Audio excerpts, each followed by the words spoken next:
Welcome back. The question that the world has tonight. Actually, I want to start doing the announcements like, in a world where we have questions. Like, do the reverse movie trailer one. Like, you know how in all of the 90s trailers, it was always, in a world. It's like, okay, all right.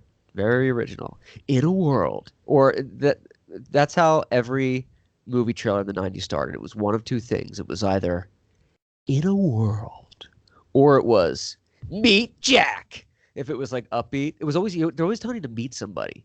Meet Yeah, right. meet Rachel. Rachel has a bad time at home. Are you gonna take out the trash, Mom?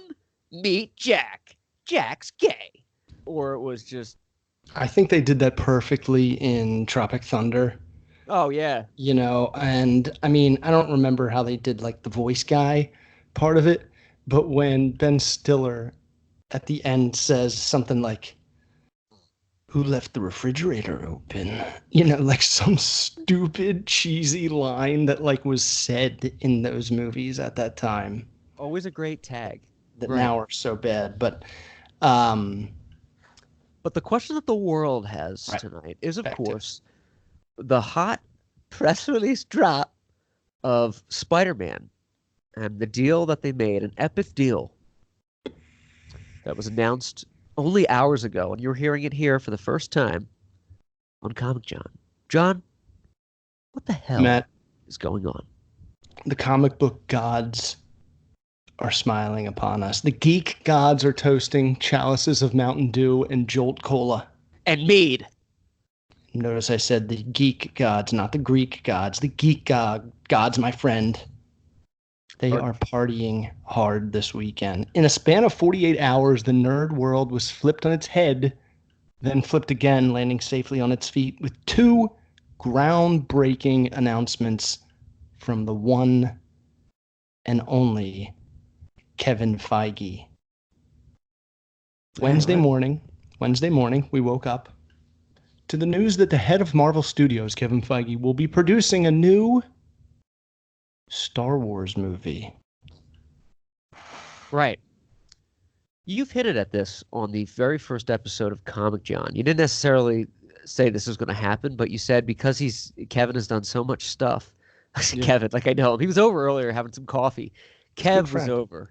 But you've mentioned that, we talked about how many things he's done and how involved he is. That from a historical and money standpoint, his films have grossed $28 billion combined. You can't ignore that they're going to have to do something. And there it is. There you have it. Life found a way. He is, and I can't believe I'm saying this, but it's true, the Bill Belichick. Like, he has kept it together for a long enough time where it's True. like, you have some sort of mind control. And speaking of mind control, what the hell does it mean that he's making a Star Wars movie? Will it be in the future? Will it be in the past? Yeah, what's the lineage? I think he's like a huge Star Wars nerd. Like, Yeah. he was like a big fan and is a big fan. And he said that his favorite thing about Star Wars was the toys because they had like little backstories on them that in the movie you would never know. Like, all the background characters, every one of them had a toy. Like, every single person that was on screen, all those weird creatures, they had a name and they had a backstory. But in the movie, you never heard about it. So No. I'm wondering, and this would be such a cool idea because there's so many characters in one place, if he did like Jabba's palace and like what Jabba was Oh. doing. Because I've only read one Star Wars book, and it was like a 600-page, novel That's an thing epic. called Tales of Jabba's Palace. Yeah. And it tells you all the stories of how all those characters got their jobs. Like that guy with the snakes coming out of his head, that monster that Oh like, yeah. Who was the that guy? trapdoor.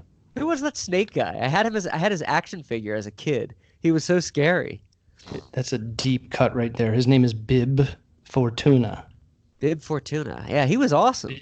Bib, His- like a child's bib, like a baby bib. They should make bibs for children with those snakes coming out of it, and it'd be called Bib Fortuna. Like, think about how well that would do. And before you know it, they'll slap it, copyright it, put it on a lunchbox, and boom, there it is. There you go. Like an Andre the Giant spray fart, my brain has exited my skull. It is all it is all over your memorabilia.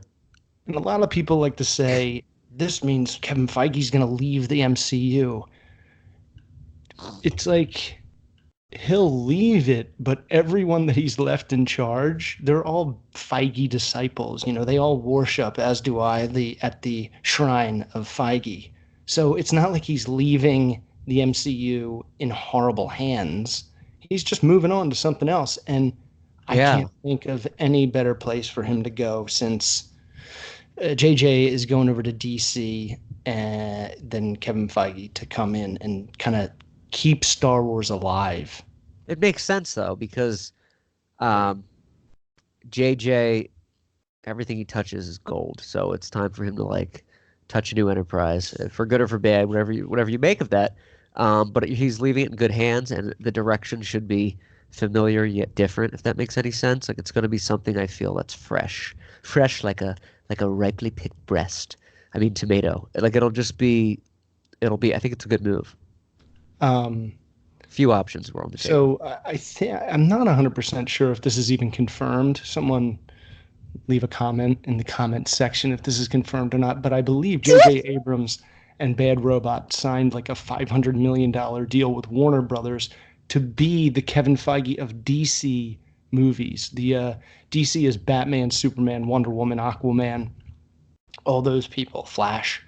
And that's So if that's true, that would be fucking amazing. Was that for like one film? Or no, he would be like the what's the term? Like the he's just like the head of DC Studios or DC comic movies. Like the director of the whole shebang. Like the showrunner, that's what it's called. Like he ensures continuity throughout all the films in the DC universe, just like Feige does with Marvel. Yeah, that's true. Here's what he signed. Yes. Abrams. It's this is according to Variety. It looks one like of the few trusted sources left. That's so true, isn't it? Do you notice that? It's like there's like three only of them. Do you feel, not to sidetrack, but ADHD, do you feel like when you see an article on social media and it's not like something you know right away, it's a website like Feedworthy or like What's Now Share, it kind of already discredits it. Even if it's like a real logistical, truthful article, you're like, what the fuck is this? Like there's just so many like pop-up websites everywhere. Yeah, dude, I feel like you have to be from either a credible newspaper that still exists, which is very few, or a credible magazine that still exists. Because people take their time with what's written in that shit. They don't just blast out news all the livelong day before anything's confirmed. Yeah, you're absolutely right. There's really nothing the article can add that you didn't say. It's $500 million, and there's like incentives when the film reaches certain marks that he'll get money back, which it will, of course. So it's like a sweet deal for him. There's like all these incentives, but that's pretty good just to like get paid $500 million to get in there, and then you make more money on top of like if it hits certain marks. Oh my God. That's something that's only reserved for somebody like J.J. Abrams, Spielberg, George Lucas. There's maybe like 10 guys in Hollywood that really can pull that kind of stuff in. Right. I don't even think Tarantino could do that because some of his movies don't do those numbers worldwide. And he's like done making movies anyway. He's going to do like one more, or so he says. I doubt it. Two more. I doubt he will. He's going to do a Star Trek movie and then one of his own. That's at least the rumor going around. However, that is only more? Yeah, two more. I don't think the Star Trek one is going to count. You know what I mean? Like, there's like this debate over it because he's like, "Oh, right, it doesn't matter." Like, he just said that. Like, no, he can do whatever he wants. Make 11 with an asterisk because one's a Star Wars. It's not an original Tarantino. And the Kill Bill could be considered one movie, even though it's considered two. That's kind of one film. Part of the debate, even though both movies are so different. Yeah, no, I mean they're two different films, but people can use that. But yeah, there's only like a few people that can do that. It's so good. But I don't think Tarantino could do it, but like Spielberg can do that. Spielberg made like 360 million off of Jurassic Park alone in its theatrical run. Like he's one of those guys that can commandeer that money because they know they're going to make it. But J.J. Abrams is one of those dudes, and just to get that much money to step in is incredible. Yeah, dude, I know. That's a lot of dough. But it's great because they need someone to come in and save DC. Like they're okay now with where they are with like Shazam and Wonder Woman and Aquaman, but like Affleck's not Batman anymore. The Robert Pattinson Batman isn't in the same universe. It's like, what the fuck are you doing? Right. And now Jonah Hill's holding out for more money. That's at least the word that's flying around. They cast him, or they're in talks for him to play the Riddler or Penguin, and he's like, "Yo, I'm a two-time nominated Oscar." I mean, he will be awesome no matter what character he plays, just because he's good. He's like good at everything. Oh, he's a great actor. When he's in a movie, you know, like every character he plays, he's good. Yeah, he nails it. And when you look at him in his range, that sounds funny to say because people don't usually associate Jonah Hill with like a DiCaprio or anything. I mean, but really his range is incredible. He can play like the funny stoner. He can play like something really like in Moneyball. He can play like a serious kind of sidekick. Wolf of Wall Street. Like so good. He's really good. And so I say they should pay him because that'll get people more excited. And in Batman, for the most part, pay the piper. The villains are like the better part of Batman. You know what I mean? Great, yeah. Like, Batman's like whole face is covered. Yeah, without the villains, it would be actually very boring if you took them out of the equation. If it was just Batman fighting guys, and then they threw a villain in there that wasn't in the comics, they just made one up. And I don't mean like a colorful villain. If there was like some terrorist or something, you'd be like, yeah, okay, like it's okay, but I'd rather just watch an action movie. But it's the villains that are so colorful. Well, best Batman villain ever, Joker. Yeah. Or the lesser known Riddler, which has only been depicted in film like 3 times. See, I think the Riddler is second to Joker, but only because the Riddler's character is so... Riddles are fun, you know, like riddles are like mysteries themselves. So it's like a puzzle. God, you could get you would have to get a really good writer, like the guy that wrote Inception, and have him make this crazy Riddler movie where he's just fucking with Batman big time. Oh yeah. There's no other way to not do it. Biz just responded, "I'm hanging in there." What does that mean? Okay. What does that mean? We're on. Okay. So all of that aside, we all remember a little over a month ago when news broke and tears of sadness streamed down the pages of comic books everywhere when it was announced that the Sony, Disney, Marvel deal could not come to a new agreement on their Spider-Man property contract. What?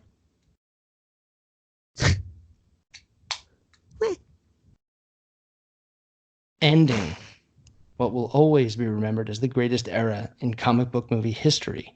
When they brought in Spider-Man to Captain America Civil War, and then he had his 2 movies, and he was in the other 2 Avengers movies. It was just a beautiful thing. Then, late last night, into the early morning hours of Friday, before we even had a chance to give our brains time to settle and process the Kevin Feige Star Wars crossover multi-reality event, Feige does it again. Oh, it just came. And announces Spider-Man will be staying in the Marvel Cinematic Universe. Oh, premature! Here's what we know. All right. The new contract is for at least 1 more solo Spider-Man movie and several co-starring roles in other MCU films. See, this is what I heard like this week, and I was so pissed. Their idea for Captain Marvel 2 was to have Spider-Man in it with her like as much as Samuel L. Jackson was in the first one. And then the whole bullshit happened a month and a half ago, and they had to like start rewriting the whole thing. But now which is a big they headache, can do by it. The way. Oh my God, I can't. I've had to do it Really. for some CWO episodes. Believe me, I understand. I've had It's to like, write Rye out of entire shows oh no. because he didn't want to do it. The Terrell Owens of wrestling, that old bit. More Here's money. what we know. Several co-starring roles. Okay. And instead of the 5% to 50% jump in domestic box office gross Disney wanted after Spider-Man Far From Home surpassed the 1 billion mark, the new Spider-Man DLCs Disney receiving 25% of the profits from Spider-Man 3, but they also have to pay roughly a quarter of the production costs, which is also 25%.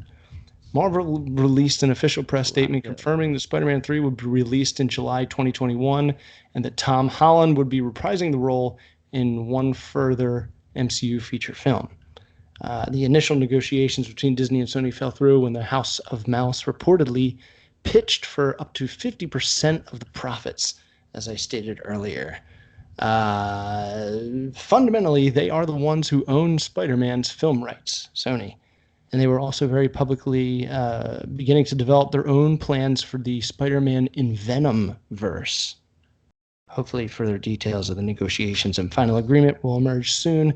But the great news is Spider-Man and the greatest version of Spider-Man will remain with all of our heroes in the Marvel Cinematic Universe, and that